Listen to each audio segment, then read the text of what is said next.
gaur guretzat egun posgarri eta zoriontsue da, naiz eta dakigun egoera ez dala egoerarik eta hoberena gizartean oingoan, baina egie da, Usansoloko desanexio prozesua nahiko egoera berezien dagoela eta ospatzeko egoeran dagoela. Oin 11 urte aldarrikatzen egon garen hasiera eta prozesu justu eta demokratiko bat emoteko aukera heldu da, prozesua martxan da, eta, aste honetan izan dugu lehenengo batzorde mistoaren bilera.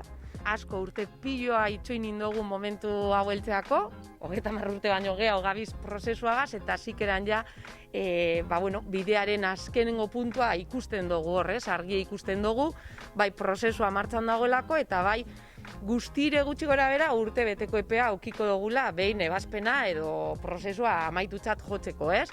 Oindeko hasiera, batzorde mistoan egin beharreko lan guztiek gehienez 6 hilabeteko epeak hartuko dau, hortik pasauko ginen ja Usansoloko galdeketara, eta txosten hoiekaz, galdeketan emaitzagaz, plenotik pasau ostean Aldundira joko gendun, ez?